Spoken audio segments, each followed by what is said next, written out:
Thanks so much. Radha Basu is the founder and CEO of iMerit, which is a global data annotation company delivering high-quality data that powers machine learning and artificial intelligence applications for Fortune 500 companies.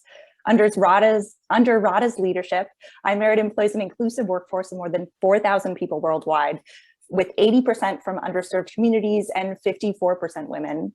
Radha led iMerit through 2 funding rounds, raising $23.5 million to date from investors, and led the company to reach new revenue heights. Previously, Radha was the SupportSoft chairwoman and CEO. She spent 20 years at Hewlett-Packard, where she grew HP's electronic software division into a $1.2 billion business and launched HP in India. Thanks so much for being here, Radha. Pleasure to be here, Aarian. I'm wondering if you could start off by just telling us a little bit more about iMerit and its involvement with the autonomous vehicle industry. What role exactly does iMerit play here? So we started iMerit 8.5 years ago with the specific focus of creating livelihoods, jobs in the data economy. And I feel good about the bet we made that this will be a long-lasting career opportunity for our young people, especially young women. I think I've told you before, the average age of the company is like 24 and a half.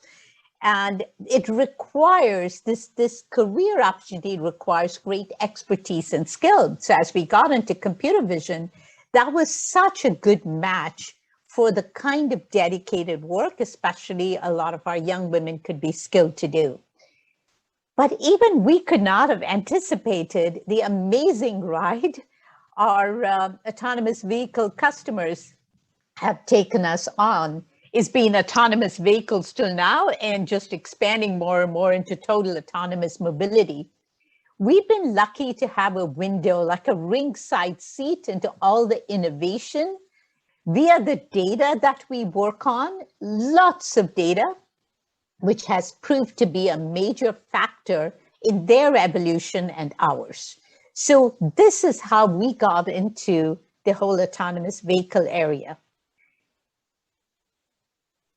Gotcha. Could you be a little bit more specific about the kinds of work that your workers are doing with the autonomous vehicle industry? Yeah, so our employees, and our people are all employees, are basically focused on the training of algorithms that makes the autonomous transportation possible. So what happens is AV companies have invested so heavily in capturing image, video, and LiDAR data, and more recently, audio data as well. And the more mature ones have invested heavily in partners like us to build long-term annotation programs that have constantly evolved in complexity and nuance. So let me give you an example. If you follow autonomous vehicles like I do, and I've actually followed our customers' cars, which I know sounds a bit corny, but you would see the car having the LiDAR, 3D LiDAR, and radars, like 4 radars, long distance and short distance, and maybe 10 to 12, 15 2D cameras. Think about as the vehicle is progressing and all of this, this data comes in, and it's called multi-sensor fusion. So an image or one frame might have an aggregation of different kinds of cameras and data, and sometimes so complex that it takes 4 to 5 hours to be able to actually label one image. So the amount of data that's coming in, labeling and training machine algorithms, that has been a big part of our business. More recently, and literally we've done tens of millions, hundreds of millions of data and labeling. Now, advanced to these cars being on the road, especially a lot of them in test vehicles, a lot of the mapping work, building maps, being able to update maps, building maps of every city that then connects into the algorithms, updating the maps because streets change, and these have to be updated dynamically within 24 hours. It could be sporting events, there could be a number of different things. And then so that the kinds of things we're doing today are, of course, labeling very complex images, multi-sensor, mapping, build and dynamically changing maps, auditing, validation, and a lot of QA work, even of other things that have been labeled. So that's the set of things our people are trained for and actually deliver to clients. We're talking about an amazing future right now in which autonomous vehicles will be able to do all the things that human drivers can. Excuse me, but it sounds like humans still have a really important role here. Can you tell me why, in terms of these data labeling, mapping tasks that you're talking about, why it's so important to have human judgment involved right now? That's a great question. More and more, even more so than say 2 years ago, we could believe there was all of it will be automated. I've been asked many times, what will happen to the jobs? And I'm absolutely convinced, and we have proof for it. We added about 1,000 jobs through this last year during the COVID year, because this is an industry that is growing so much. So now it's become, we don't even call it humans in the loop, we call it experts in the loop, data annotation, whether it's labeling, mapping, quality validation, is becoming the key to conquering the edge in autonomous vehicles. What is that edge? I'm thinking that it is about, AV is entering the first steps to the last mile of deployment. This is a discussion that's happened now. It's calling it the first step to the last mile. And for AV to think like a human, act like a human, to be trained by a human, that is particularly to achieve the last levels of full autonomy.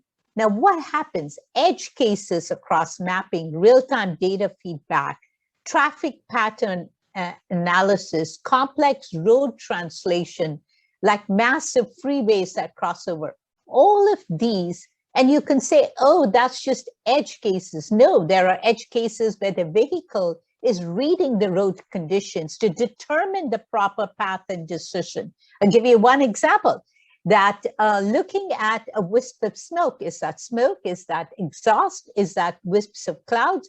There are like 8 different classifications of this wispy thing, because that determines the kind of decisions a vehicle makes. And so this is and there are many different sensors driving in city streets versus, in more rural areas versus very congested areas. All of this can be different. So monitoring, logging, solving edge cases, continuing the labeling and the mapping will be paramount to getting full autonomy. This will take time, and the data for reaching ML and AI to handle these situations is key to success. And this is why we're so excited about what we're doing. And I think there is so much to the future of this, because we're just entering the first stages of that last mile. Speaking of edge cases, and given what you said earlier about iMerit really having a ringside seat here to the development of this industry, I'm wondering if you could tell me a bit about the sorts of things that autonomous vehicles are really good at right now and what they're not so good at. So I think the progress made in the last 2 years, I know it's been going on for a while, in terms of really understanding what are road conditions and what things an autonomous vehicle encounters. So the training of the algorithms has been going quite well, and the mapping has started in the last couple of years. And the AV is really good when it's trained to be able to adapt to this. I was in an AV about 2 months ago, and on streets that were up and down, and I won't talk about the city and stuff because we share which client I'm talking about, but I was riding the city and had these big screens and really watching the maps. And I have to say, it kind of scared me a bit, because we had done pretty much most of the training of the algorithms and the mapping as well, and I was watching this. And then I realized that in those conditions, when things were as they were planned, it was going quite well. I was quite proud of what we had done. Now, that's at the stable layout of the road.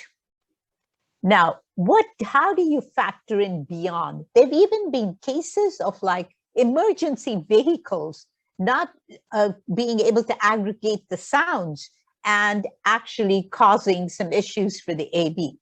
But let me share some of the temporary situations that AVs have to deal with.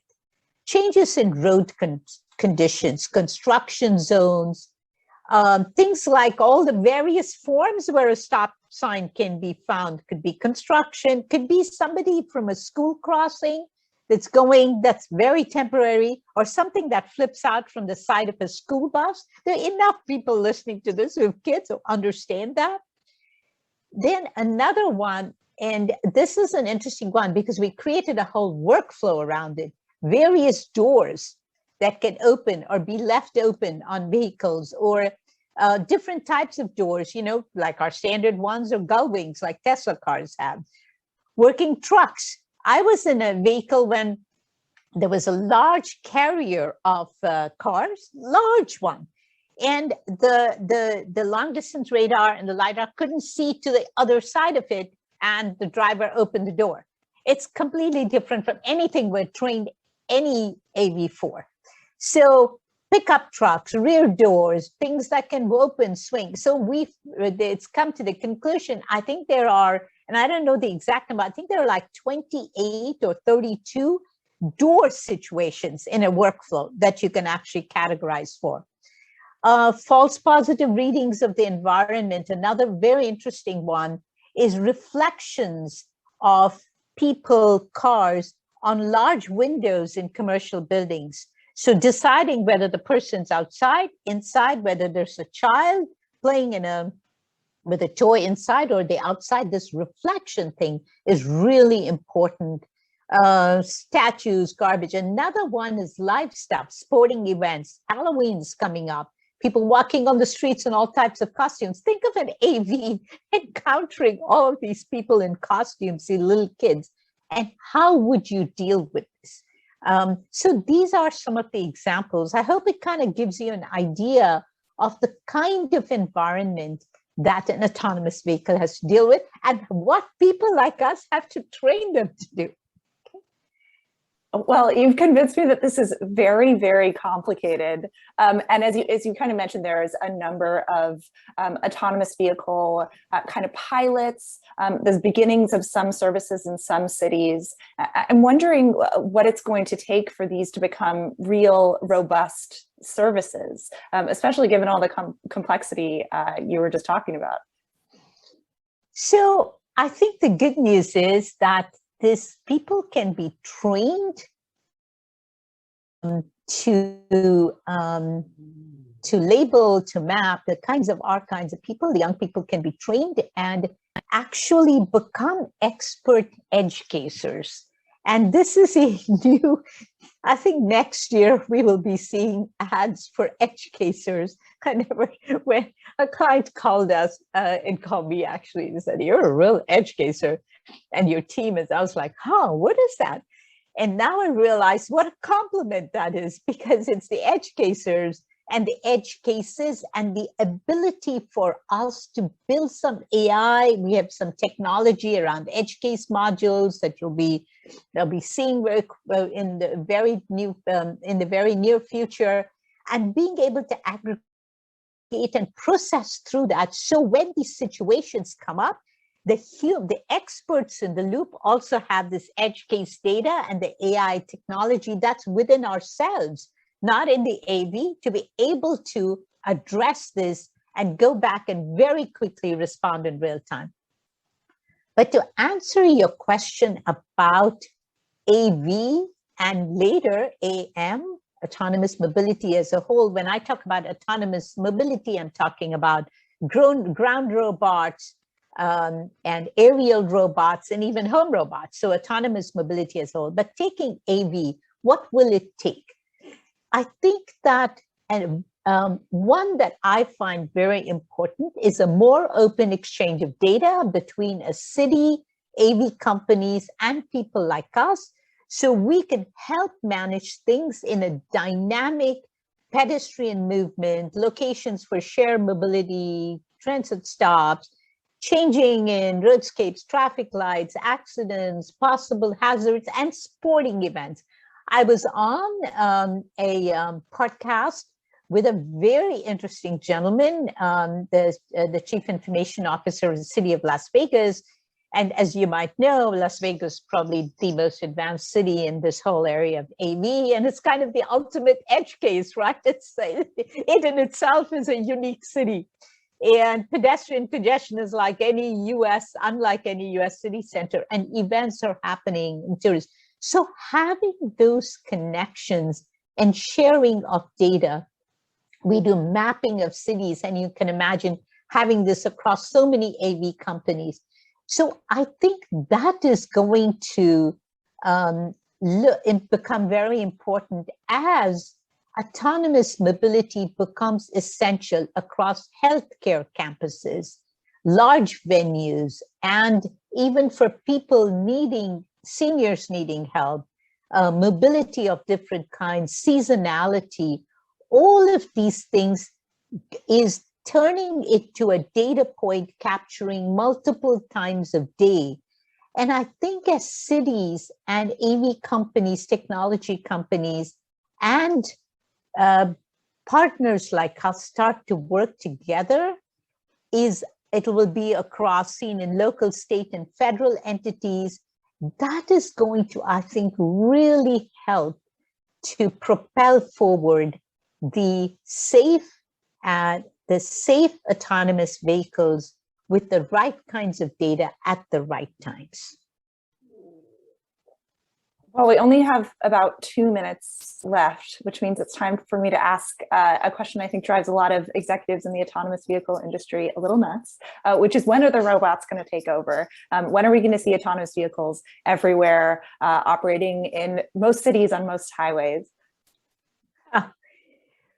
Well, I'm just like you, and talking to our clients, and we have a number of clients in this space, and some of them are among the largest. Everybody is in that first steps of the last mile and starting to get things out there. We are mapping many cities, and some of it is automated, some of it is manual.